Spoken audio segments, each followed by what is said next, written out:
Ben, pois nada, pois boa tarde a todas e a todos. Graciñas por estar aquí.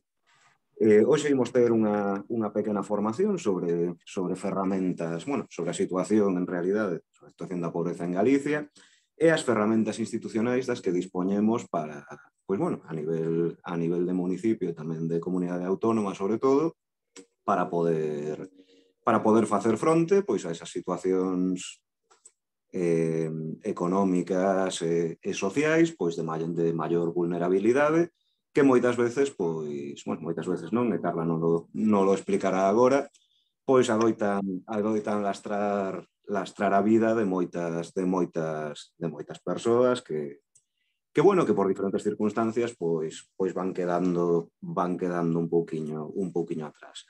Contamos para esta formación coa compañeira Carla Leiras do colectivo Os Ninguéns, a que personalmente lle agradezo que a disposición para estar hoxe aquí.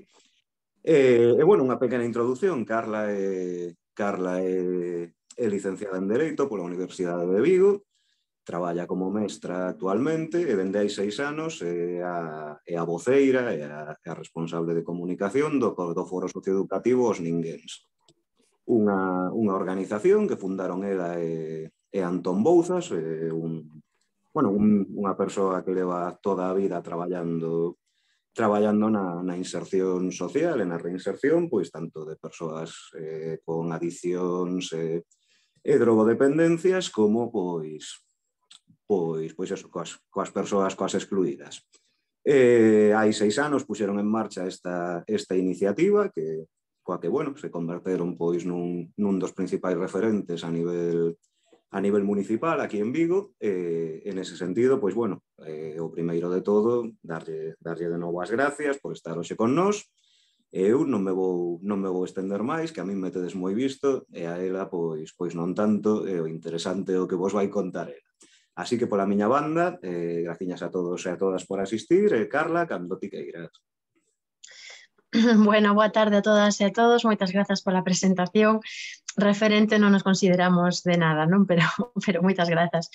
Grazas tamén pola invitación, estamos encantadas de participar, de falar de pobreza, que é o noso tema, e tamén con partidos políticos que estamos un pouco orfas, non? De que os partidos estean preocupados por esta cuestión, entón encantadas de que se queira coñecer un pouquiño máis a fondo esta problemática.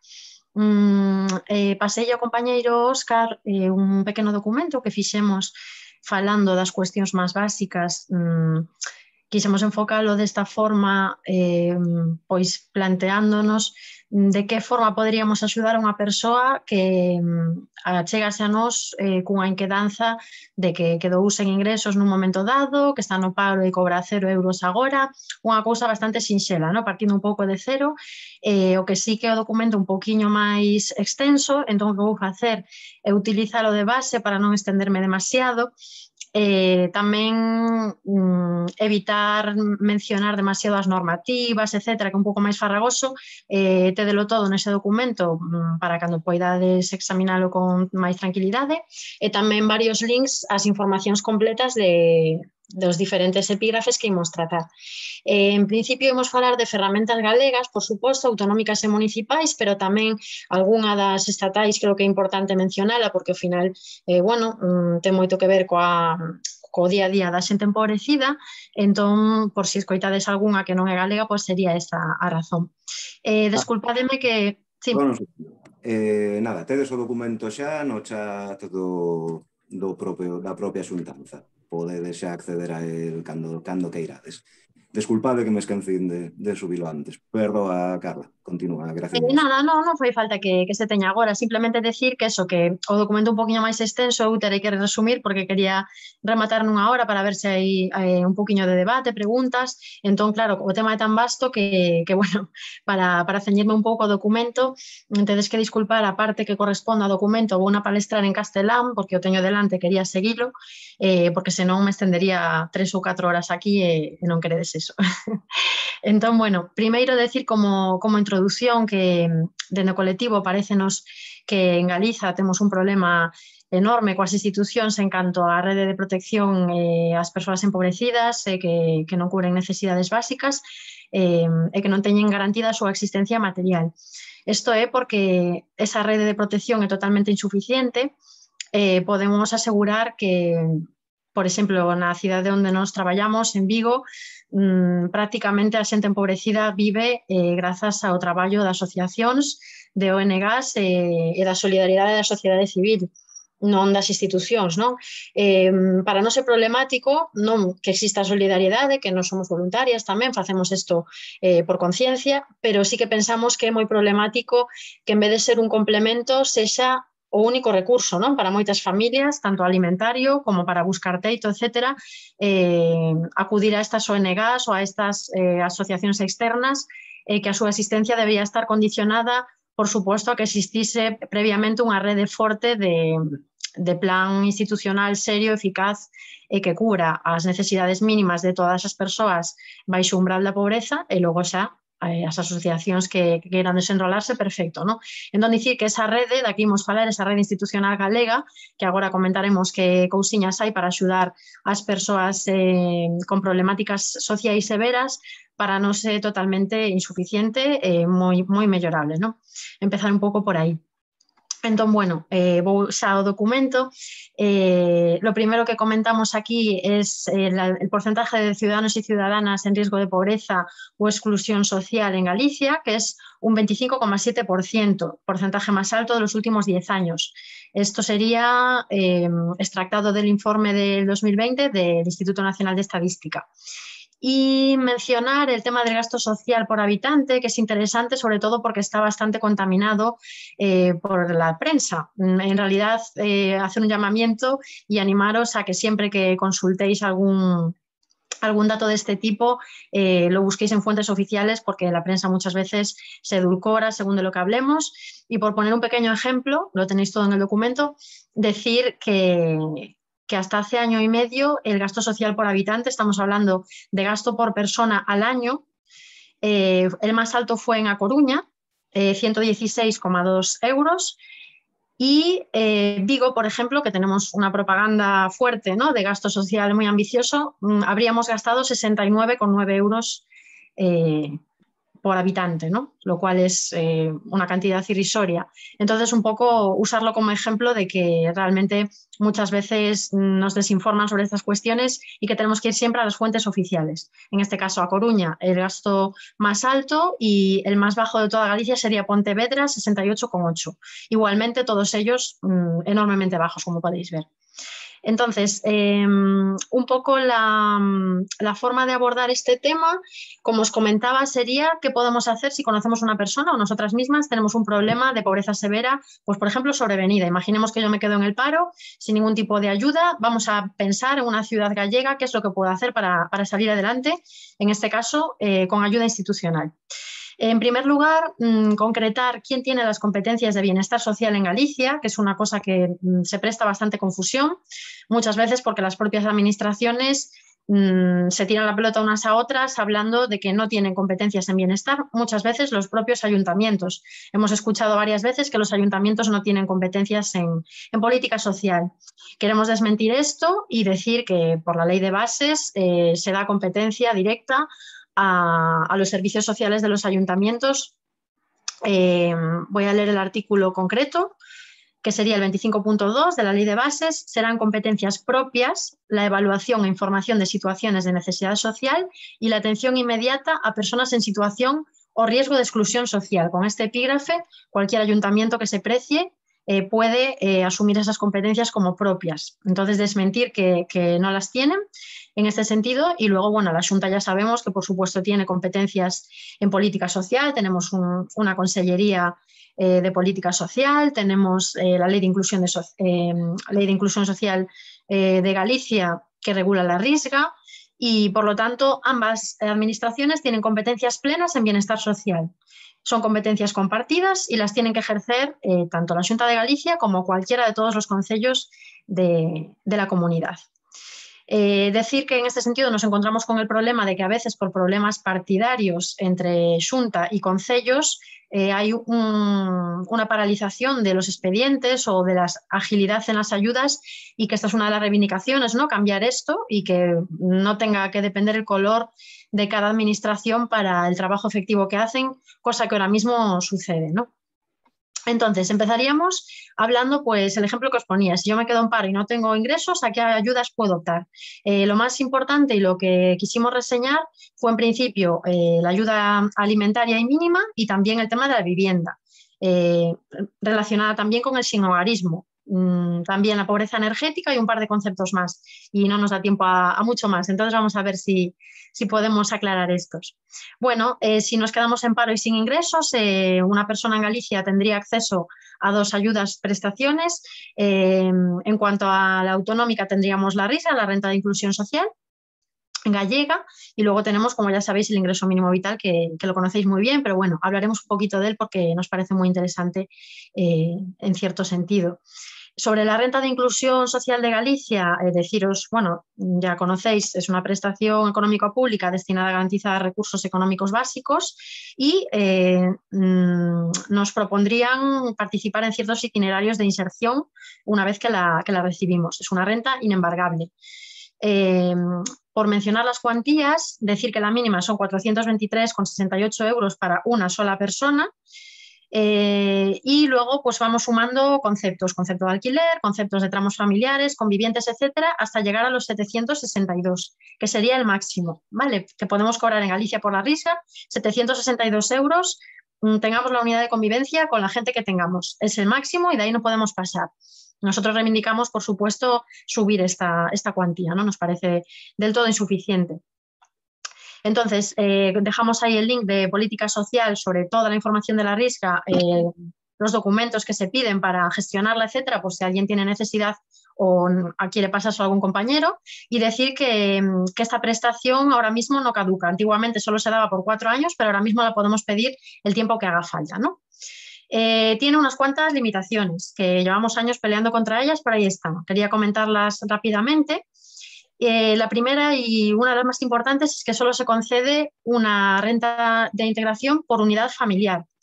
Esto quiere decir que si yo vivo con mis padres o mis abuelos y con menores, solo podría entrar una propia renta en cada hogar, lo cual nos parece absurdo porque cualquier persona tiene derecho a techo y comida al margen de la relación familiar que tenga o con quien conviva. Esto ha sido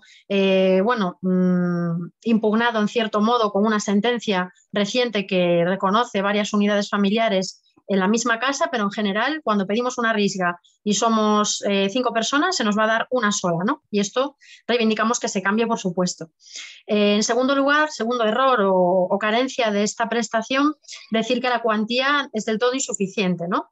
Hablamos de 762 euros como cuantía máxima, que si fuéramos, por ejemplo, 7 personas, cosa que pasa en muchas casas gallegas, estamos hablando de 3,6 euros por persona al día. Entonces, insistimos en que cada persona debería percibir su propia ayuda para garantizar su propia existencia material, y para nosotras el indicador más adecuado sería el AROPE, que es el indicador europeo ya consensuado para qué cantidades tendría que percibirse para salir del umbral de la pobreza. Dejamos también el link con toda la información sobre el indicador AROPE para quien le pueda interesar. Luego nos quejaríamos también de la tramitación, es absolutamente burocrática, nos piden muchísimos papeles, personas de perfiles que no tienen acceso a Internet constantemente, perfiles empobrecidos, les cuesta muchísimo tramitar esta ayuda, y además hay muy poco personal, lo que hace que se retrase muchísimo la consecución. Hace pocos años se tardaba casi 9 u 11 meses en conseguir una risga. Después de mucha presión de varios colectivos, hoy en día tarda unos 4 o 5 meses, que sigue siendo muchísimo, ya que la ley marca 2 como máximo, pero seguimos tardando pues en torno a 4 o 5.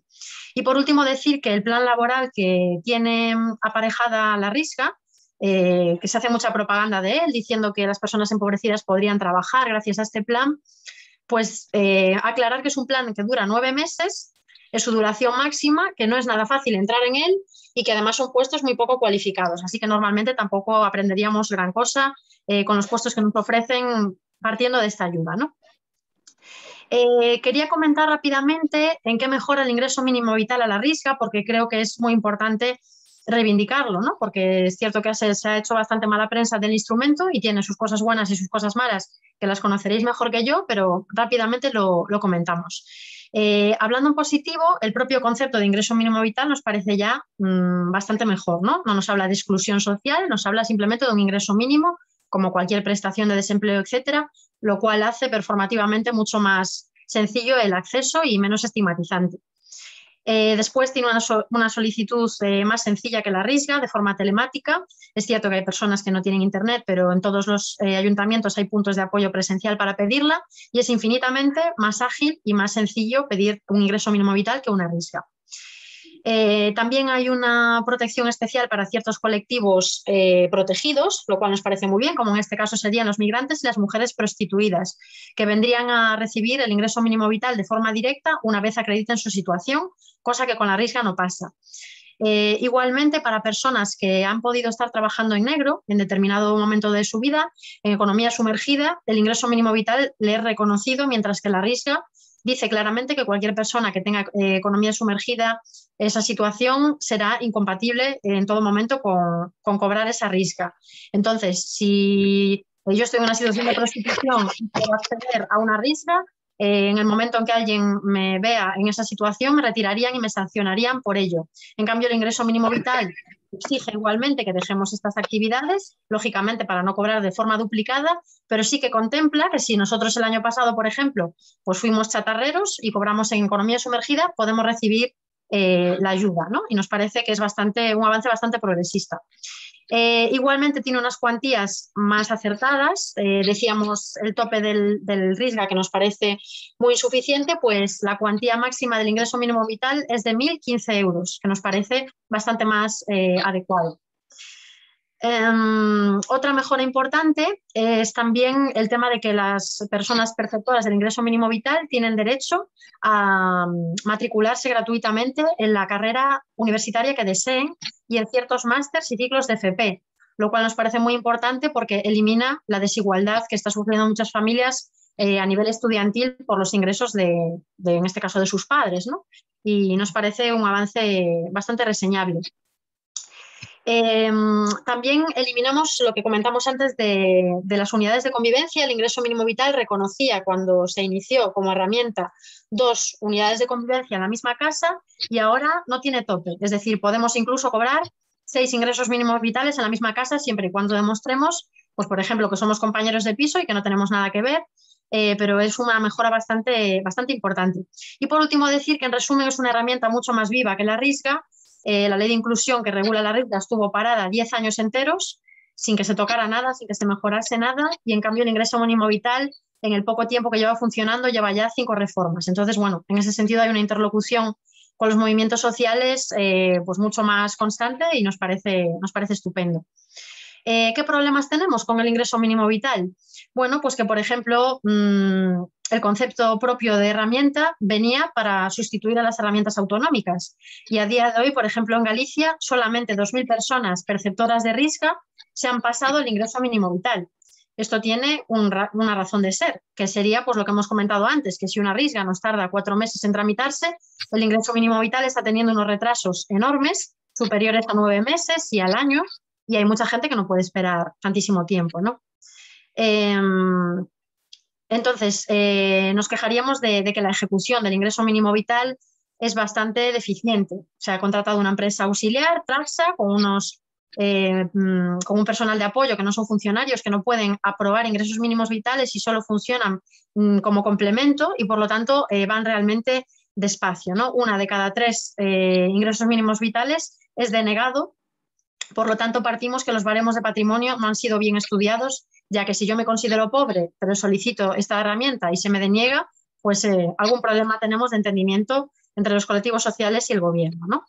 Decir también que hay un teléfono de atención gratuito para dudas que siempre está colapsado y que es imposible contactar y que se ha aprobado recientemente que ahora mismo si yo pido un ingreso mínimo vital se me compute en los 3 últimos meses de ingresos, lo cual es muy positivo porque está más cerca de mi solicitud. Pero hasta ahora, hasta hace 3-4 meses, lo que nos computaban era nuestra renta del año inmediatamente anterior, lo cual es enormemente injusto, porque yo puedo estar a 2021 cobrando 0 euros, pero si el año pasado me fue bien por lo que sea, yo no tendría derecho al ingreso mínimo vital porque me estuvieron computando los ingresos de 2020. Esto le ha pasado a muchísima gente que se ha quedado sin cobrar la ayuda por esta razón, ¿no? Y claro, con las protestas correspondientes. Nada, en el documento os dejamos todos los links para informaros del ingreso mínimo vital, aunque seguro que ya tenéis esa información, y también la herramienta para pedirla online por si alguien la necesita. Y entonces hablaríamos, pues por ejemplo, para alimentos de estas dos ayudas. Tenemos la renta de integración y tenemos el ingreso mínimo vital. A nivel autonómico tenemos otra cosa, que sería la tarjeta de alimentos de la Xunta. La Xunta sacó una tarjeta de alimentos que ronda la cantidad 150 o 300 euros mensuales que van en una tarjeta monedero, lo cual nos parece muy positivo el hecho de que tengamos una tarjeta que no estigmatice, que no haya que ir a recoger bolsas de comida en ninguna asociación, sino que con nuestra tarjeta podemos ir a comprar supermercados, tanto alimentos, higiene como farmacia. Dejamos también un link con todas las cosas que se pueden comprar y no comprar con esta tarjeta para que quede claro. Y decir que, bueno, que nuestra crítica en este sentido sería que esta tarjeta tiene una validez de 3 meses. Por lo tanto, en 3 meses poca gente o nadie sale de una situación de pobreza severa, y nuestra petición es que esta tarjeta, ya la hemos hecho a Feijóo en reiteradas ocasiones, sea mensual, por supuesto, que todos los meses podamos acudir a ella y que se nos recargue mensualmente. Además, consideramos que las cantidades deberían ser más altas y que una persona individual debería poder consumir 200 euros mensuales en compra, aunque nos han dicho que eso es una barbaridad, pero bueno, insistimos que 200 euros en compra en una familia es bastante lógico y normal, ¿no? Tenemos esa tarjeta de alimentos que para pedirla tenemos que hablar con la trabajadora social. Prácticamente todas las ayudas sociales que tenemos en Galicia vamos a tener como puerta de entrada siempre a nuestra trabajadora social de zona municipal. Por lo tanto, aunque pidamos una ayuda que sea de la Xunta, como en este caso la tarjeta de alimentos, vamos a tener que trabajar siempre con esta unidad de calle primero, con la trabajadora social, y por lo tanto, si conocéis a alguien que necesite hacer estos trámites, es mucho más rápido que primero acuda a la trabajadora social de zona, porque si se acude a hacer la solicitud a la Xunta, al tener competencias compartidas tendrían que pasarse la información y retrasaríamos mucho la consecución de cualquier tipo de ayuda. Entonces, muy importante, cualquier solicitud siempre a la trabajadora social de cualquier concello, digamos. Tenemos también, en cuanto a la pobreza energética, bueno, ya sabéis los últimos datos, los problemas con la factura de la luz, pues tenemos dos ayudas, en este caso serían estatales, pero ahora mismo son de competencia autonómica, que serían el bono social térmico, que es un programa estatal de ayudas para compensar los gastos en consumidores vulnerables por el uso de calefacción, agua caliente o la cocina. Son ayudas del INEGA y nos dan entre 49 y 123 euros mensuales, pero nos lo abonan en un solo pago anual. Dejamos aquí el link a toda la información del bono térmico para quien quiera descargarse la información. Y en segundo lugar, en cuanto a pobreza energética, tenemos el bono social eléctrico. El bono social eléctrico es un descuento en la factura eléctrica, como sabéis, que ronda el 25% del precio voluntario para el pequeño consumidor, llegando hasta el 40% en ciertos casos. Cualquier persona en vulnerabilidad severa que necesite, que tenga problemas de pobreza energética, debería pedir el bono social térmico, y esto se hace también a través de la trabajadora social, pero sabiendo que solo funciona con ciertas comercializadoras de energía, no con todas.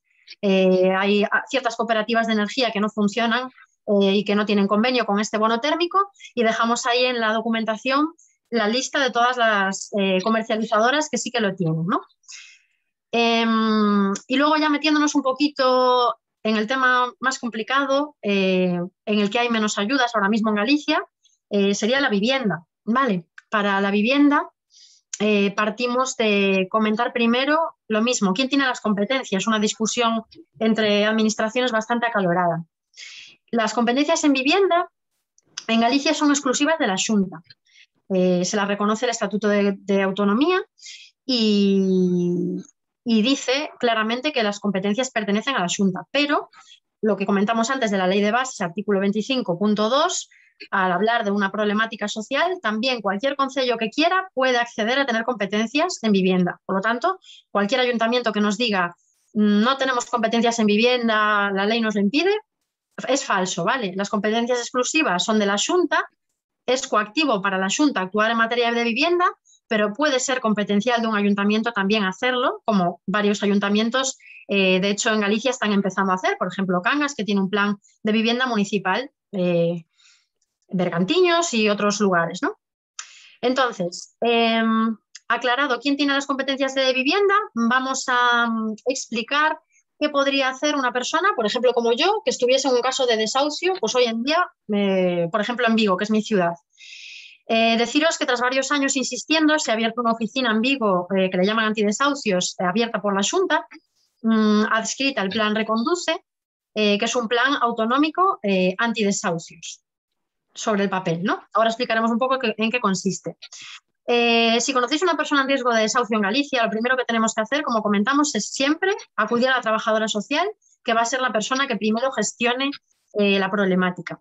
Pero deciros que en toda Galicia, concretamente en Santiago de Compostela, en Pontevedra y en Vigo, tenemos 3 oficinas antidesahucios que tendrían este plan Reconduce activo. Este plan, por ejemplo, en Vigo, significaría una oficina que está ubicada en la Xunta de Galicia, a la que podemos acceder gratuitamente y que tiene pues, un abogado y 2 trabajadoras sociales que cogerían nuestra problemática de desahucio, se sentarían con nosotras a analizar qué es lo que pueden hacer. ¿Qué herramientas tiene esta oficina para parar nuestro desahucio? Pues aquí es donde viene el problema. Las herramientas son muy pocas y son totalmente insuficientes para la problemática de desahucios que está habiendo. Absolutamente, ¿no? Es exagerado lo poco de lo que sirve este programa a comparación con la problemática que tenemos, que será más grave en cuanto termine la moratoria estatal. Pues si yo en concreto me acercase a este plan Reconduce de la Xunta, en la oficina de Vigo, por ejemplo, a decir que tengo un desahucio, lo primero que me van a preguntar es cuándo tengo la orden de desahucio. Es decir, si yo no tengo orden de desahucio y lo que tengo son 4 impagos, por ejemplo, y un aviso de mi casero de que me va a echar, la Xunta no me va a ayudar. Me va a decir que tengo que esperar al juicio y a mi orden de desahucio, porque ellos es el momento que tienen para intervenir como protocolo. ¿Por qué? Porque tienen tan poco personal que priorizan siempre los desahucios más cercanos. Entonces, si tienen uno la semana que viene y el mío es dentro de 2 meses, lo van a dejar para el final. Por lo tanto, yo si debo 3, 4 meses de alquiler y me acerco a la Xunta, no voy a conseguir nada. Si me acerco al ayuntamiento, según el ayuntamiento que sea, por ejemplo, en el ayuntamiento de Vigo nos pagarían 2 meses de alquiler, según el perfil y según el expediente social, nos podrían pagar algún tipo de atraso con dificultad. Pero ya decimos que ni la Xunta ni los concellos en general en Galicia son proclives a pagar deuda. Es muy, muy complicado conseguirlo. Por lo tanto, el problema que tenemos aquí es que la Xunta no trabaja a nivel preventivo. La Xunta lo que hace es decirte, cuando te llegue tu orden de desahucio, acércate por aquí y lo que intentamos es paralizarla, pedir un aplazamiento. Eso está muy bien, pero ya tenemos una orden de salida de nuestra casa. Por lo tanto, hemos perdido un tiempo muy importante que, en este caso, los colectivos sociales intentamos subsanar pues, previamente, intentando mediar con los caseros, buscando formas de pagar ese alquiler o, si no hay otro remedio, intentando ya buscar una casa nueva para alquilar.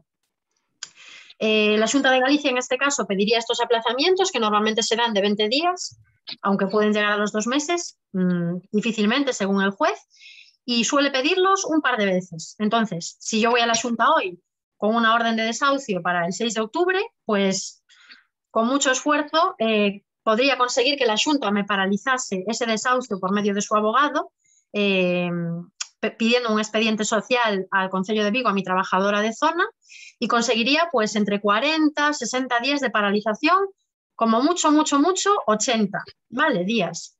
Eso es lo que me ofrecería la Xunta, ayudarme a paralizar mi desahucio con su abogado, en este caso, de la oficina del Reconduce. Es una de las herramientas. La otra que tiene, porque no tiene más, sería el bono social.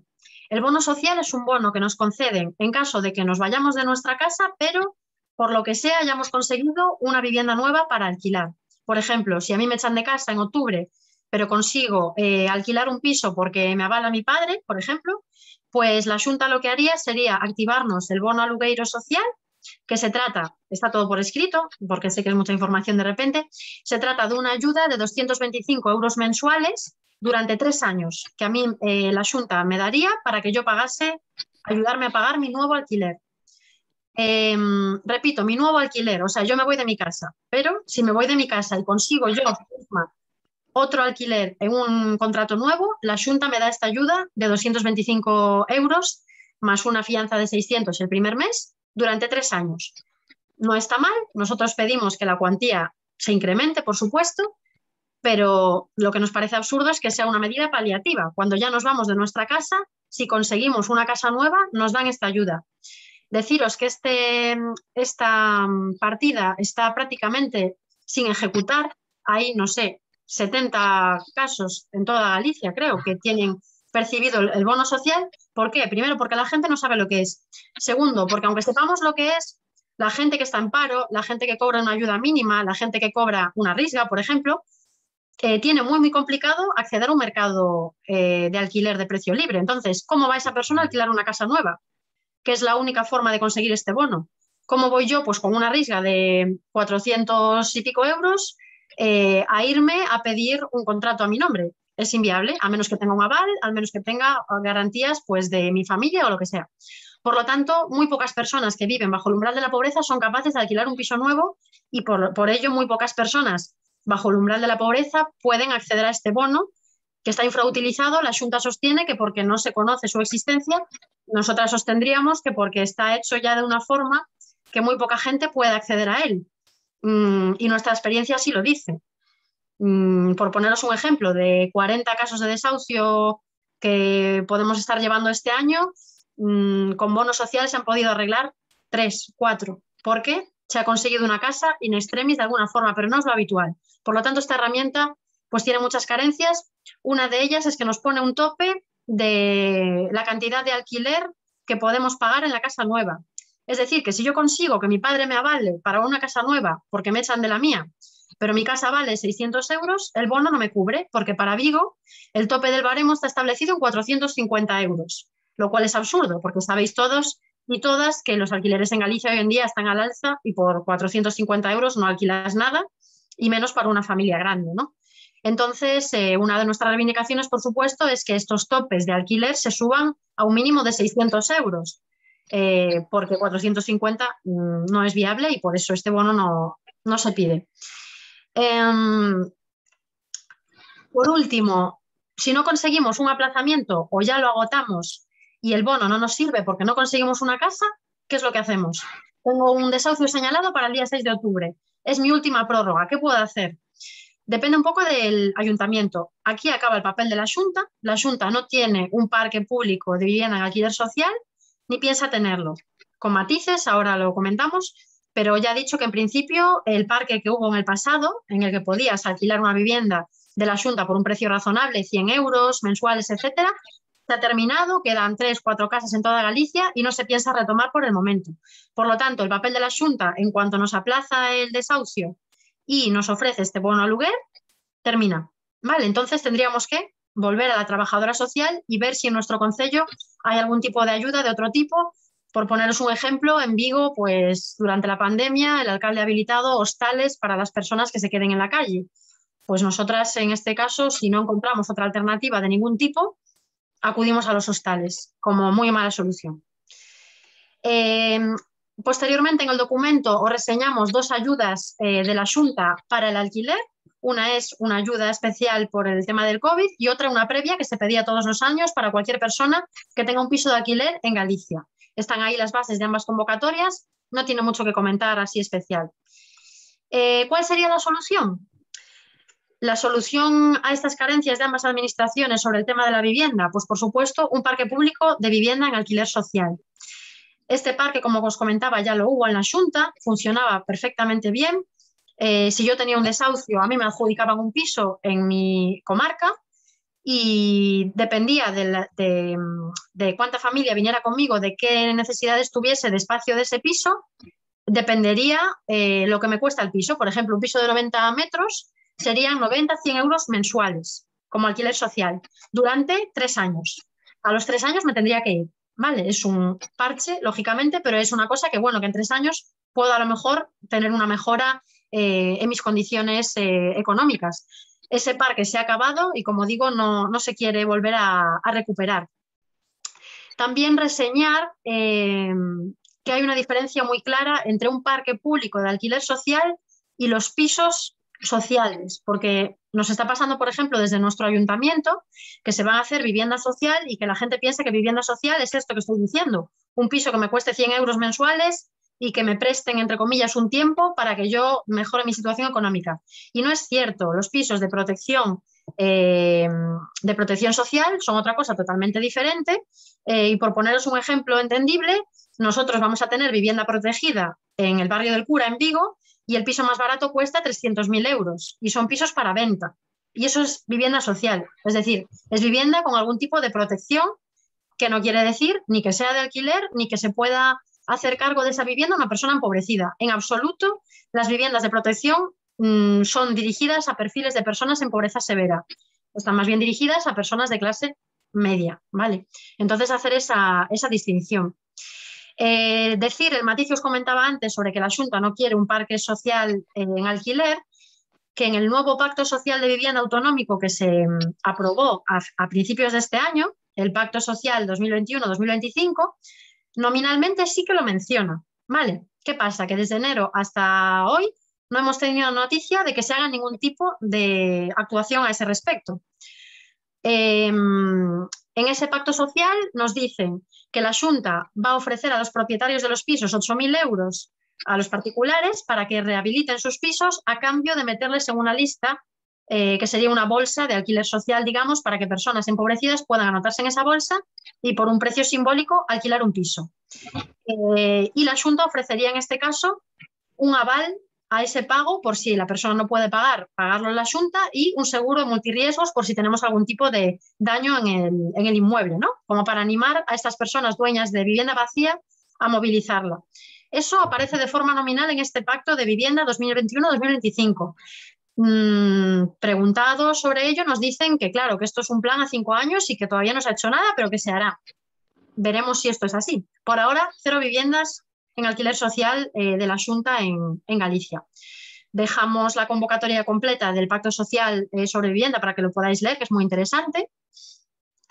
Y luego decir que, por ejemplo, nos parecería una buena medida para hacer estos parques sociales basarse en los censos que tenemos ahora mismo. Tenemos un censo de personas demandantes de vivienda en Galicia que supera o se acerca a las 15.000 personas solicitantes, y eso nos debería dar una idea de que si hay 15.000 personas solicitantes de vivienda social protegida en alquiler social, etcétera, de todo tipo de vivienda social, es porque tenemos un problema de vivienda muy, muy grave, sobre todo con la subida reciente y a medio plazo de los alquileres, ¿no?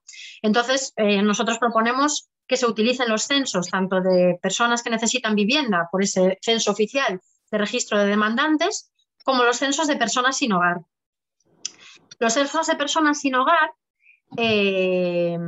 están infradesarrollados en todas las comunidades y sobre todo en Galicia. En Galicia pienso que hay 3 ahora mismo, en Vigo tenemos 1, lo hemos conseguido con mucho esfuerzo y simplemente por la pandemia. Ha sido que había una necesidad tanto para vacunar a estas personas como para atenderlas de forma individual, de hacer ese censo y saber qué número de personas duermen en la calle en Vigo. Más o menos anotaron unas 200, sin contar las que están fuera de los sistemas públicos, y por lo tanto este número puede subir 60, 50 personas al alza, ¿no? Pero consideramos que tanto con el registro autonómico más los registros de demandantes de vivienda de personas sin hogar podría ser un punto de partida para dimensionar el problema y que la Xunta y los ayuntamientos, recordamos, ambos con competencias en vivienda, puedan establecer estos planes de vivienda social. Esto entroncaría con el sinhogarismo, que también obviamente es un problema de pobreza, es un problema de clase y es un problema que en Galicia sufrimos especialmente. Tenemos unas tasas de sinhogarismo exageradamente elevadas.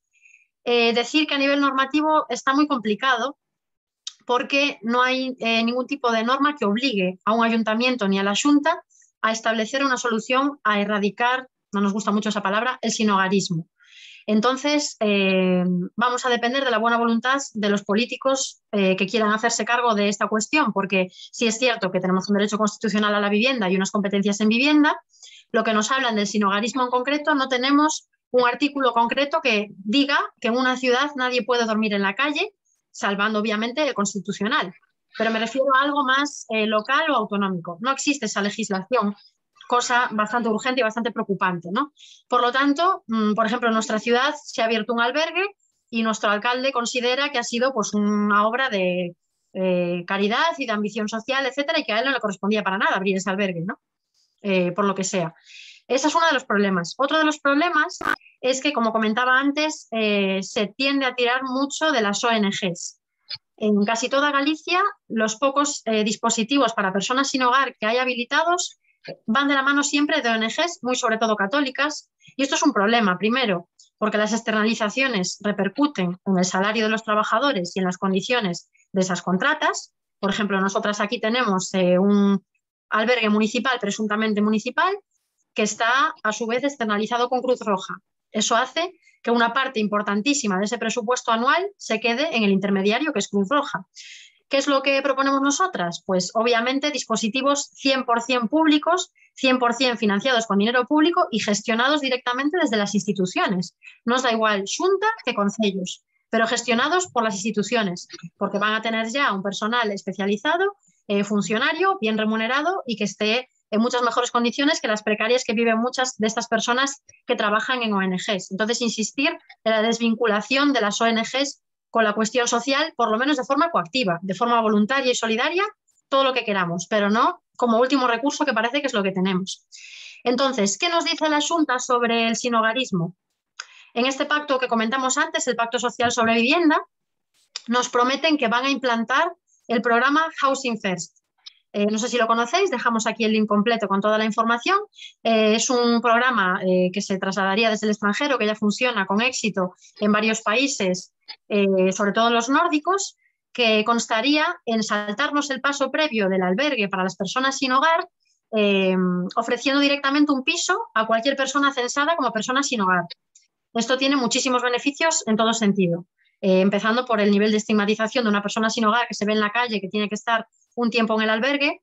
Sabéis que los albergues en España, en toda España, tienen un tope de permanencia y por lo tanto no podemos vivir en ellos. Tenemos que estar entrando y saliendo. Por ejemplo, en Galicia, todos los albergues tienen un tope de estancia. En Vigo tenemos 10 días dentro, 10 días fuera, en general. Por lo tanto, la persona pasa del albergue a la calle y de la calle al albergue, lo cual no tiene ningún tipo de sentido en cuanto a la reinserción. Y nos parece bastante absurdo.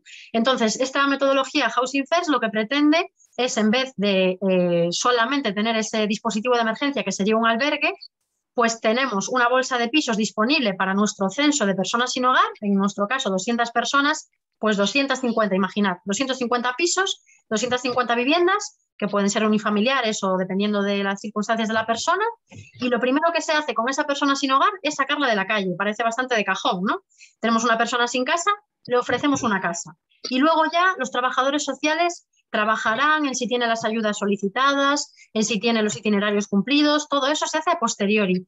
Pero lo revolucionario de este método es que lo que hace es primero dar cobijo a las personas en esos pisos y a posteriori ya tramitar todo tipo de ayudas, etcétera, que es justo el método contrario con el que trabajamos hoy tanto en Xunta como en concellos. La Xunta lo que nos dice es, primero, agota todas tus soluciones habitacionales personales. Si no las tienes, tienes que agotar las ayudas que te puedan dar, gestionarte tu RISA, tu ingreso mínimo vital, tu tarjeta de alimentos, tus ayudas para pobreza energética, y si a pesar de eso te quedas pobre de solemnidad en la calle sin ningún tipo de lugar, pues te ofrecemos un albergue donde te puedes meter 10 días y luego marcharte a la calle otros 10 días. Básicamente eso es lo que nos vendrían ofreciendo, pues en este caso, por poner un ejemplo, Concello de Vigo. Y la Xunta, digamos que confirma y blinda este sistema y lo único que hizo fue matizarlo en este pacto de vivienda del que hablamos, en el que por escrito se habla de que se va a observar o a pensar o a reflexionar si es posible implantar el Housing First en Galicia entre el año 2021 y 2025. Feijóo igualmente hace 2 años hizo una comparecencia pública prometiendo 150 pisos utilizando esta metodología de Housing First. A día de hoy, 0 pisos para personas sin hogar. Lo que está reseñado en el Pacto de Vivienda, os lo leo literal, es un compromiso público y firmado que ya se firmó en enero de este año y que a día de hoy seguimos sin noticia de ningún piso de este tipo. La gente continúa en los albergues, insisto, de la mano de las ONGs. Nos habla o Instituto Galego de Vivenda e Solo participará en diferentes medidas do plan de atención ás persoas sen fogar impulsado por la Consellería de Política Social, facilitando o acceso a vivenda de persoas que se atopen nesa situación e poñendo vivendas a disposición do citado plan destinadas a este colectivo. A estrategia, un plan multidisciplinar centrado no acceso a unha vivenda estable, como por exemplo sería o modelo Housing First. Este modelo consistiría en ofrecer de maneira temperá unha vivenda con carácter permanente a persoas sen fogar, así como un apoio complementario, principalmente en saúde e servicios sociais, comezando por ofrecer, polo tanto, un acceso a unha vivenda. Esto es lo que dice el Pacto de Vivienda, que ya está en marcha, sin noticia ahora mismo del tema del Housing First. Ampliar a ese respecto de las personas sin hogar, que para nosotras la solución se queda muy coja en el sentido de pensar en una solución habitacional y punto. Consideramos que la solución tiene que ser multidisciplinar. En primer lugar, que una persona sin hogar que se acerque a una trabajadora social pueda tener un apoyo de diverso tipo, como puede ser, por ejemplo, psicológico. Que haya psicólogos, psicólogas en todos los ayuntamientos. Hablo de personas sin hogar en este caso, pero me vale persona empobrecida, persona que no cubre necesidades básicas, persona con problemas de pobreza severa, que se vea amparado o amparada en un sistema multidisciplinar. Sabéis perfectamente la problemática que tenemos con la salud mental. Sería muy deseable en esta plantilla de trabajadores y trabajadoras sociales muy precarios de los ayuntamientos hubiese psicólogos y psicólogas para atender a estas personas. Os pongo un ejemplo. Nosotros ahora mismo en Vigo tenemos 300.000 habitantes como mínimo y tenemos una plantilla de trabajadoras sociales de 17. Hay unos ratios aconsejados para cada profesional, cuántos expedientes sociales debería atender cada trabajadora. Está estipulado en una trabajadora social para cada 8.000 expedientes, lo cual ya es bastante complicado. Y nosotros, por ejemplo, en Vigo estamos triplicando esta ratio. Por lo tanto, necesitamos, nosotras y todas las ciudades de Galicia, un refuerzo en las plantillas de bienestar social y que sean multidisciplinares, que tengamos también psicólogos, que tengamos educadores sociales y, por lo tanto, que la inserción de una persona sin hogar no sea solo darle cobijo, ya sea albergue, ya sea un piso modelo Housing First o ya sea un piso en alquiler social o tramitarle unas ayudas, como pueden ser las que ya comentamos. Lo que creemos es que ese acogimiento debe ser integral. Es decir, estas personas sin hogar deberían ser insertas en la cultura de los barrios, por ejemplo, participando pues, en cualquier tipo de actividad cultural que puede participar cualquier vecino, asociaciones de vecinos, biblioteca pública, piscina, pabellones municipales, etc.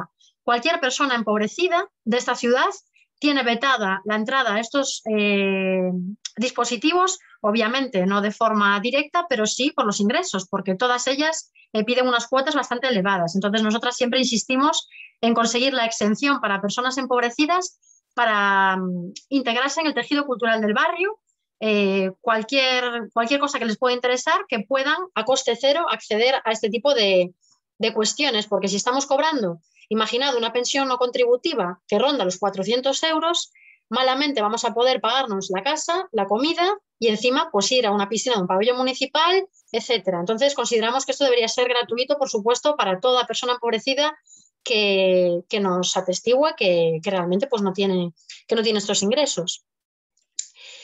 Volviendo a las personas sin hogar, decir que es muy importante que en todas las ciudades haya censos, como comentábamos antes, sobre todo porque nos ayuda a presionar. Ejemplo de Vigo, albergue municipal, 38 plazas. Censo de personas sin hogar, 200. Con eso ya tenemos algo para presionar a las instituciones y decir, estáis dejando a gente en la calle porque no hay voluntad política, porque están censadas, sabéis quiénes son y cuántos son, pero no queréis abrir dispositivos, ni concello en este caso, ni xunta por el otro lado, que acojan a estas personas. Bueno, hablar de que estamos constantemente mencionando 200 personas, números, estadísticas, pero obviamente que hay que intentar tener una función empática en cuanto al lenguaje en este sentido y que estamos hablando de personas, ciudadanos de pleno derecho. Muchas veces en los medios de comunicación y en las propias administraciones hablan de 200 sin techo, 200 indigentes, 200 mendigos y nosotras nos molesta profundamente, pensamos que el lenguaje importa y que se debería hablar de otra forma, ¿no? De estas personas, simplemente pues personas empobrecidas con una situación contextual de pobreza externa que no es intrínseca para nada a ellos o a cualquiera de nosotros o nosotras, sino que en ese momento tienen un contexto de pobreza que puede mejorar en el futuro si hay herramientas institucionales que los apoyen, por supuesto, ¿no?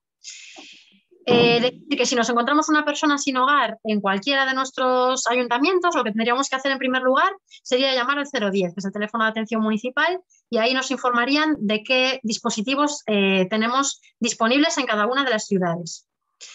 También, bueno, recomendaríamos en este sentido hacer un trabajo de conciencia con el entorno para que la integración de estas personas sea máxima. Sabéis que hay un estigma enorme en cuanto al sinhogarismo hoy en día y es muy, muy importante hacer un contradiscurso a ciertas declaraciones de ciertos representantes públicos, a ciertas declaraciones de la prensa y que todas nos preocupemos de que en nuestro entorno se hable del sinhogarismo y también de las personas empobrecidas de una forma respetuosa, asertiva y empática.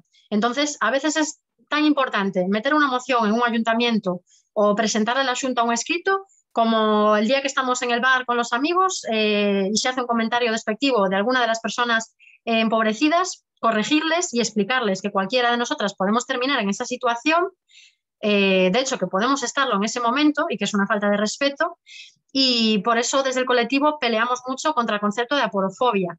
Como sabéis, es el concepto que define el miedo, el rechazo a las personas en situación de empobrecimiento severo, ¿no? Entonces, invitar siempre a que en nuestro entorno trabajemos por evitar este tipo de estigmas.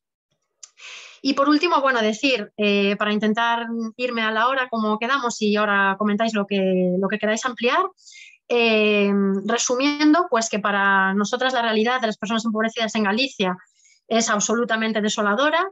Ahora mismo, por ejemplo, nuestros compañeros y compañeras están subsistiendo de redes como AFAN, como colectivos sociales que están haciendo recogidas de alimentos a pequeño nivel en las ciudades, en los concellos, y no podrían subsistir de ninguna otra forma con estas ayudas que estamos mencionando, que serían, digamos, las más básicas, ¿no? Si queremos irnos un poquito a ampliar información, tendríamos que tener una segunda jornada. Pero bueno, estas serían las más básicas y deciros que nosotros en este momento, pues si estamos rodeadas de 200 personas, por ejemplo, 250, severamente empobrecidas, tenemos hecho ese diagnóstico de que las instituciones no sacan de la pobreza a estas personas.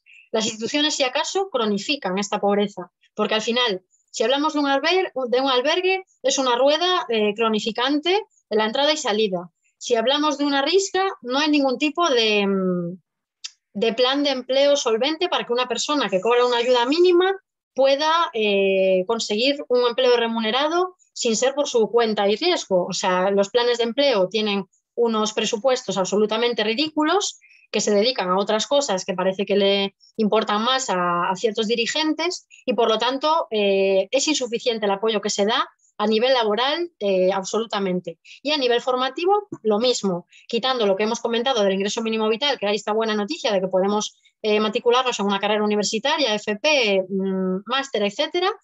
Por el resto nos ofrecen cursos absolutamente básicos, como los que os puede sonar los que ofrecen en el SEPE, que son muchas veces cursos de cosas que ya conocemos y que realmente no cualifican a esas personas para un trabajo estable ni mejor del que ya podían tener previamente esa situación de pobreza.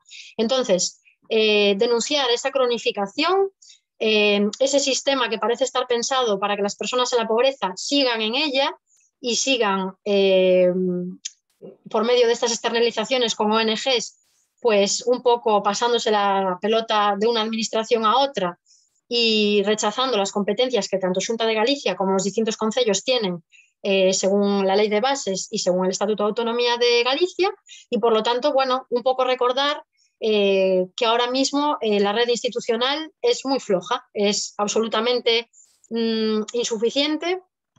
Y repito, si no llega a ser por los colectivos sociales, por la sociedad civil, por las organizaciones a pie de calle, muchas de las personas empobrecidas de toda Galicia estarían hoy en día viviendo en la calle y las que están viviendo en la calle pues con unas problemáticas mucho peores.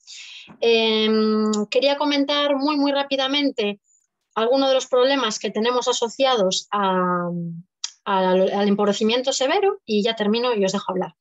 Serían dos. Quería hablar de la problemática de salud mental, decir que hay una relación muy, muy importante entre personas empobrecidas y problemas de salud mental, obvia, que nos puede pasar a todos. Si estamos en medio de una situación absolutamente dramática y al límite, pues podemos tener depresiones, ansiedad, angustia, insomnio, muchísimas cosas que muchos de nosotros podemos haber pasado y por lo tanto denunciar que en este sentido no hay para nada una red sólida a la que poder acogerse a nivel gallego. Los profesionales que tenemos en salud mental en Galicia, según las últimas estimaciones, serían 1/3 de los necesarios, los que harían falta para por lo menos tener un mínimo de ayuda en este sentido. Y comentaros, por ejemplo, que nosotras hemos tenido compañeras que han tenido pues, un intento de suicidio, sin ir más lejos, han salido de la unidad psiquiátrica del Álvaro Cunqueiro y la siguiente cita se la han dado en salud mental para 3 meses después. Este es el nivel que tenemos de salud mental en Galicia. Por lo tanto, bueno, reivindicar, por supuesto, que esas plantillas aumenten y esperamos que con los movimientos que está habiendo a nivel nacional sobre esta cuestión se solvente y de forma autonómica se mejore, porque la situación es del todo insostenible. Estoy hablando de una situación extrema como es el suicidio, pero hay muchísimas otras. Por ejemplo, las personas desahuciadas nos encontramos a menudo con que, además de hacer los acompañamientos y las gestiones que las instituciones no hacen, esas personas necesitan un acompañamiento psicológico sí o sí. En este caso acuden a nosotras, que no somos especialistas, y es muy mal, no nos queda otra que hacerlo, que intentarlo, que echarles una mano, que ofrecer nuestro apoyo, pero es muy mala solución acudir a personas no especialistas, como sería, por ejemplo, un colectivo como el nuestro en salud mental, una persona con una depresión grave. Tiene que haber un profesional detrás, tiene que haber un psicólogo, tiene que haber un psiquiatra y esto todo tiene que estar amparado por el sistema público de salud, cosa que ahora mismo no sucede, ¿no? Y por último, hablaros de la mala gestión que se está teniendo y la mala cobertura de la salud bucodental. Parece que igualmente a nivel nacional se está empezando a mejorar en este sentido y que se va a ampliar el catálogo, pero deciros que hoy en día una persona empobrecida tiene muy, muy pocas posibilidades de conseguir una atención de calidad cuando tiene un problema de salud de diversa índole. Dije bucodental por decir algo. Hablo también de ópticos, de podiatras, etcétera. Esto es muy importante. Parece que a la gente se le olvida el problema de la salud en cuanto a las personas empobrecidas, pero pensemos cualquiera de nosotras que estamos viviendo en un albergue y que tenemos un problema enorme con una muela que no me cubre la seguridad social por lo que sea. ¿Qué hacemos? Pasamos el dolor, nos la quitamos nosotros. Es totalmente aberrante la fórmula que tiene en este caso la Xunta de Galicia de gestionar la salud, pues eso, bucodental, podiátrica, oftalmológica, etcétera, en cuanto a las personas empobrecidas. No hay una red suficiente, muchísima gente viene al colectivo pidiendo con urgencia pues ayuda para necesidades de gafas, bueno, hay unas ayudas puntuales en varios concellos, la Xunta tiene puntuales también, pero son absolutamente insignificantes. Entonces, también hemos hecho varias reivindicaciones a nivel nacional para que, por ejemplo, el catálogo de salud dental se amplíe y si yo tengo una muela pues picada con caries y me la necesito quitar, que se haga en la seguridad social, cosa que ahora mismo solo en ciertas condiciones muy específicas se me va a hacer. Y os pongo otro ejemplo. Imaginaos una persona con un pasado de adicciones, que tenga los dientes destrozados. Una persona, por ejemplo, que ha sido adicto a la heroína 10 años y que se quiere reinsertar y quiere buscar un trabajo. Esa persona a lo mejor tiene que pagar 10.000 euros para que le ponga una dentadura nueva. No hay nada, no hay ningún tipo de red que le pague esto. Hay ONGs que echan una mano a pagar algunas cuotas, ¿no? Pero no tenemos a nivel público nada que cubra esto. Y una persona que tiene una dentadura destrozada es alguien que socialmente va a ser estigmatizado, apartado, etcétera. Bueno, es un ejemplo, tendría muchísimos otros que poneros, pero insistir en que tanto la salud mental como la salud en general, en cuanto a las personas empobrecidas, está absolutamente infraatendida y que tendríamos que insistir mucho reivindicando esto. Y bueno, os dejo ya porque si no me extiendo demasiado. Muchas gracias.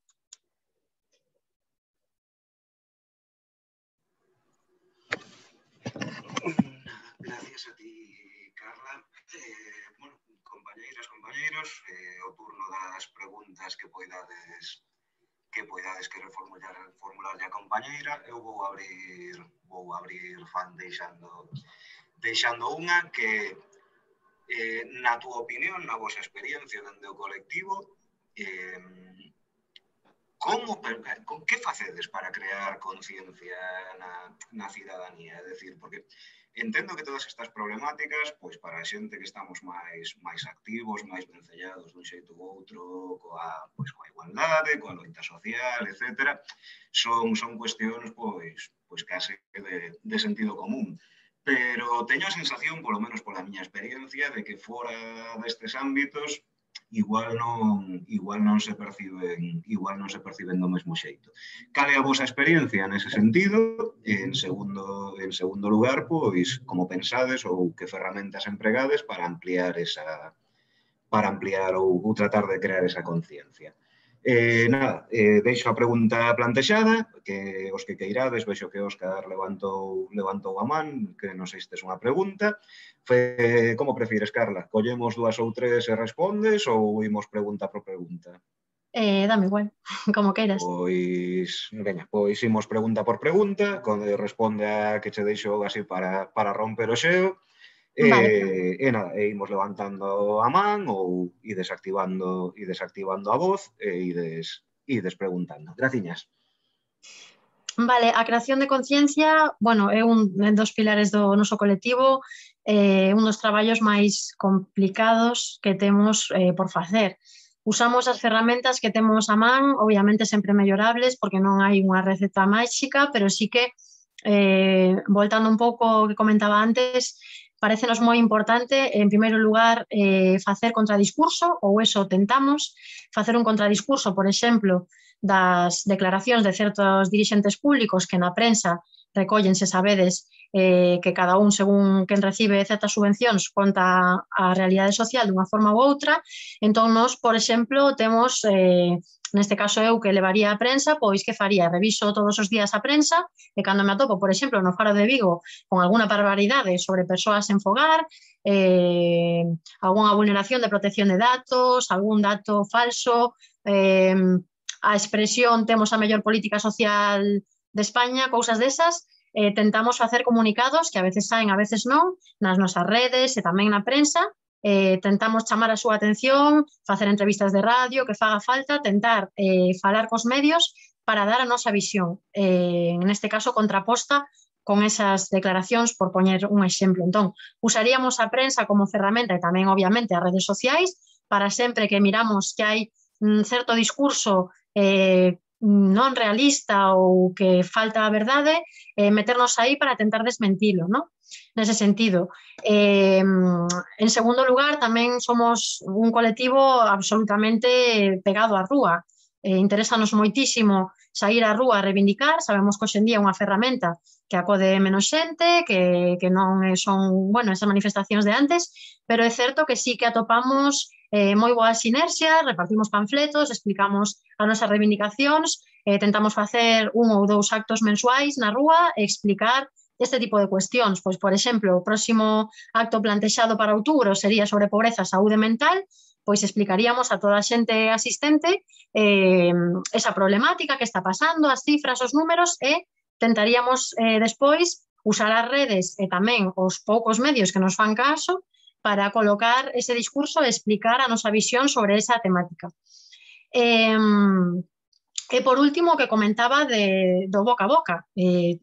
Estamos todo o día, todas as activistas e voluntarios do colectivo, a calquera persoa que temos no noso entorno, escoitamos decir: en Vigo ninguén durme na rúa, escoitei o alcalde, os que están na rúa porque queren, hai xente que está cobrando máis de axuda social que eu traballando non sei cantas horas. Cando escoitamos eso, tentamos intervir e correxir a xente de forma totalmente asertiva, pero dando datos e dicindo que non, que a xente que está sen prestación non son uns vagos, non están así porque queren, non están gastándose as pagas en drogas e cousas desas que lugares comuns que se escoitan, desmentilo, explicar cal é a realidade e tentar que o que vemos nós polos nosos ollos o día a día con estas persoas, trasladalo a todo tipo de xente, tanto a que está pola rúa cando facemos un acto, tanto nos altofalantes das redes sociais, tanto a nivel persoal, familiar, etc.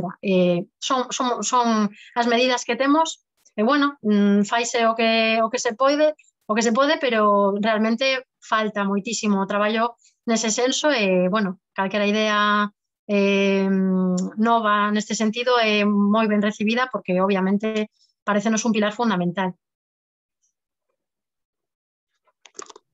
Moitas gracias. Óscar, levantabas a man. Sí, hola. Hola. Mira, eu, polo que sei da pobreza en Vigo, que falaches da pobreza severa, do mal que funcionan as institucións. Eu quería saber, a ver, eu, polo que sei, hai moita pobreza escondida. Por exemplo, casos de mulleres viúvas que cobran unha pensión de viudade e ten a 3 fillos en casa sen traballar. Ese tipo de pobreza que está agochada.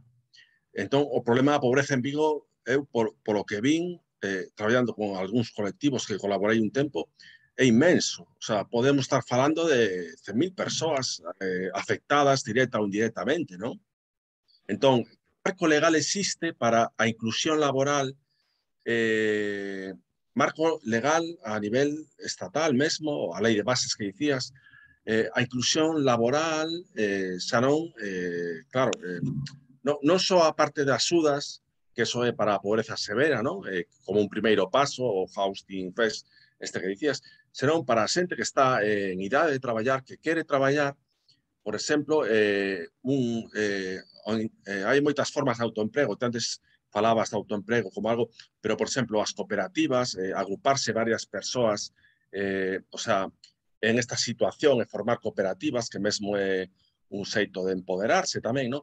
Que marco legal existe para a inclusión laboral das persoas que, aínda que non se sean pobreza severa, estea no como se di, no límite o No umbral. No umbral, exactamente, no umbral da pobreza.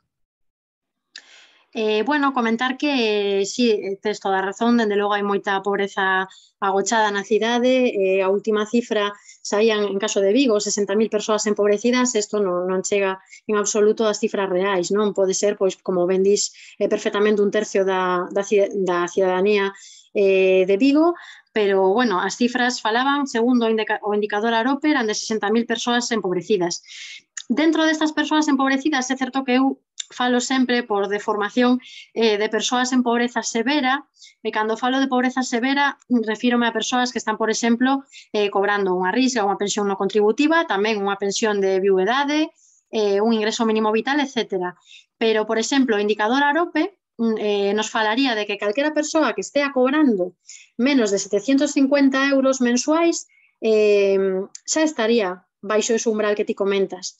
Entón, nós en realidade traballamos con todo tipo de perfis. Falo de xente especialmente empobrecida porque é certo que a xente da rúa, a xente despexada, mulleres en prostitución, etc., migrantes, en economía sumersida, é un pouco o perfil que máis traballamos.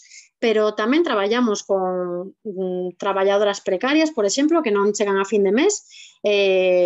Temos compañeiras, por exemplo, auxiliares a domicilio que están cobrando 5 euros a hora por facer un traballo de coidados esencial en Galicia e para o país, etc. Entón, claro, o marco normativo vai depender moitísimo do sector de cada un. En principio, os plans de emprego que temos aquí son absolutamente aberrantes, porque é que non quero comparar orzamentos porque é un pouco populista, pero cando o orzamento navideño, por poñer un exemplo, multiplica por máis de por 15 o plan de emprego que temos na propia cidade, é para botarse a chorar, non? Entón, neste caso, pensamos que é unha cuestión de vontade política e marcos hai todos, realmente, porque todo o que comentamos, bueno, saltei varias das leis para non aburrir cos nomes, pero é certo que as competencias en política social, tanto dende o goberno central como dende as autonomías, como dende todos os concellos, hai 2, 3 legislacións, regulacións para cada administración que confiren competencias non só para a pobreza severa, crónica, xente na rúa, etc., senón para as persoas, por exemplo, que non chegan a cobrar o salario mínimo. Para iso hai os marcos dos plans de emprego, etc. Emprego, sabedes que as competencias están transferidas tamén ás comunidades autónomas. A Xunta aí podería facer moito tampouco está facendo. Entón, competencias todas, porque xa veñen desde o goberno central, pasando polo autonómico e municipais, os marcos son infinitos. A lei de bases directamente faculta ao Concello para intervir en calquera situación no que se considere que esa persoa non ten un contexto de benestar social. Eso non ten que ser cobrar 350 euros. Eso pode ser cobrar 800. Entón, que podería facer o Concello neste caso? O Concello de Vigo, pois ter un plan de emprego que non teña 16.000 euros de orzamento, por exemplo. Tamén facer intercambios con empresas fora das grandes feiras de empresariado, que sabedes que se fan un anual e que son normalmente, bueno, digamos, festas de contactos, etc. Facer intercambios entre persoas que están perfectamente censadas con ingresos baixos, empresas que queren contratar, porque hai moitísima xente que está buscando traballadores con certas cualificacións, hostalería, albaneles, soldadores, electricistas, e que non teñen ese punto de encontro. Entón tamén sería boa idea facer esas ferias de empleo, esas carpas, etc., non só dunha forma de que unha empresa aluga ali un stand para explicar o mala que é a súa empresa ou o moito que vende no estranxeiro, senón promovido polas propias administracións. Isto non se está facendo. Xa digo, marcos todos. O tema da cooperativa, descoñezo a normativa concreta, porque non traballamos con ela, pero sei que a nivel galego a Xunta ten absolutamente todas as ferramentas para montar cooperativas. Isto, bueno, pode contestar Óscar mellor, que de cooperativas saben máis que a min, pero sei de sobra que tanto as cooperativas de enerxía como as cooperativas agrarias, etc., teñen ferramentas e competencias. O problema que hai aquí é que non hai orzamento, é dicir, temos sobre o papel a ferramenta, temos xa, por exemplo, pois que calquera colectivo social, imagina, podemos conveniar con un colectivo X, un colectivo, por exemplo, de mulleres prostituídas ou un colectivo de camareiras de piso, que están organizadas, por exemplo, sindicalmente, non? Como colectivo nós poderíamos conveniar un plan de emprego con esas persoas.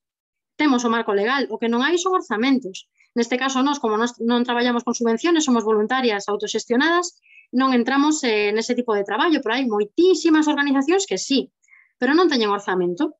E sen orzamento non é posible leválo á práctica. Entón, todo isto ten un marco regulatorio concreto sobre o papel, pero o que non hai son cartos, e os cartos que hai se están adicando a outras cuestións. Por lo tanto, para nós, claramente é unha cuestión de vontade política e a presión ten que vir máis por aí que por pedir máis ferramentas competenciais, porque xa existen. O que hai que pedir son máis orzamentos, concretar as ferramentas, se pode propoñer, pois, por exemplo, por medio dun partido coñecido, que poida ser amigable cos colectivos sociais en canto a recibir propostas, que propoñan no Parlamento galego unha iniciativa para que no ano 22 se fagan 7 convenios para que persoas do colectivo de persoas de axudas ao fogar teñan un sobresoldo basado pois en dar certas charlas informativas, por exemplo, coa Diputación. Estou poñendo un exemplo ao azar, non? Eso se podería facer perfectamente. Non hai vontade política, competencias todas. Hai que loitar para, bueno, chegar ás institucións e, bueno, cambiar aí dende aí, basicamente, os concellos, sí, bueno, dende os concellos pouco a pouco e tal. Dende fora tamén se pode aportar. Nós, neste caso, somos unha ferramenta non institucional, pero cando temos unha proposta dese estilo, por exemplo, facer un convenio para que a xente da Lama poida ter condenas en réximen semiabierto no CIS de Vigo, pois podemos falar con partido X que sea receptivo ás reclamacións sociais e que eles, mediante mocións ou mediante o Parlamento galego, podan movelo. Obviamente, pois se temos xente dentro tamén, non? Gracias. A ti. Eu agradezoche a referencia sobre o cooperativismo e demais, pero, bueno, creo que temos xente no entorno e vou tomar nota precisamente porque me parece un enfoque interesante para convidar a algún compañeiro que temos por aí. Estou pensando en Manolo Garrido concretamente, para que nos dea unha palestra precisamente sobre o cooperativismo. Non sei se tedes máis preguntas, fagome cargo de que os xoves son unha data complicada para este tipo de formacións, porque todavía estamos en días de semana, hai que facer ceas, hai que atender a familia, etc. Entón, se tedes algunha preguntiña máis, pois dádelle, se non, pois procedo a facer un pequeniño peche, e o cerreo deixaríamos por hoxe ata a vindeira formación. Entón, algunha preguntiña máis que queirades facerlle a compañeira, aproveitade que é o momento.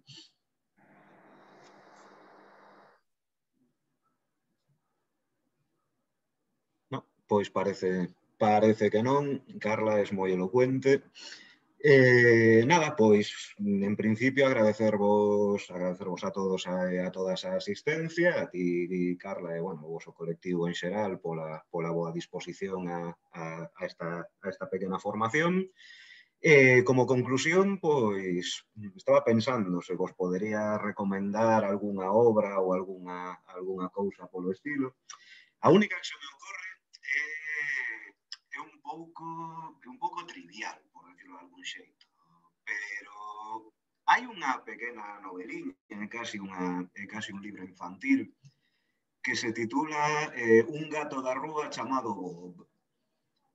Conta a historia dun rapaz, creo que no Reino Unido, que levaba, pois, enlazando varias rachas complicadas na vida e, bueno, rebatara, pois vivindo na rúa. Veu-me a cabeza cando falaba a compañeira do programa Housing First, porque unha das cousas que di as bases do programa Housing First, e corríxeme se me equivoco, Carla, é que precisamente esa integración a través de ter algo e dende ese algo ir reconstruindo, por decirlo de algún xeito, esa integración social, creo que é un camiño, polo menos que eu filosóficamente comparto moito. Recomendo vos esta novela precisamente porque conta a historia dun rapaz que vive na rúa e un día, por casualidade, atopa un gato da rúa que está, pois, destrozado. E o tipo propónse, pois, cuidar o gato. A raíz dese fenómeno de empezar a cuidar o gato, o tipo empeza a poñer en orde un montón de cousas que ata ese momento, por non ter tido algo que o motivara para dar ese paso adiante, algo que lle dera ese algo polo que loitar, que moitas veces parece que esquecemos cando falamos das persoas que sobre todo en situacións máis extremas, non? Creo que é un libro moi sinxeliño, creo que é un libro, ademais, que serve moi ben para crear conciencia, sobre todo na xente máis nova, en ese sentido, pois pode servir, e que vos deixo aí como recomendación. Igual esperabades algo máis alto, máis tipo Gramsci ou esas cousas, pero iso ímolo deixar para a xente máis de cultura. Pola miña banda, nada máis, agradecervos de novo a asistencia e vémonos na próxima formación, que se non me lembro será semana do 8. De todos os xeitos, como sempre, recibiredes polas canles de Telegram pois as convocatorias e os cartaces. Graciñas a todos por asistir, graciñas a ti, Carla, por impartir esta formación, e vémonos na seguinte e vémonos na rúa. Saúde a todos e a todas. Logo.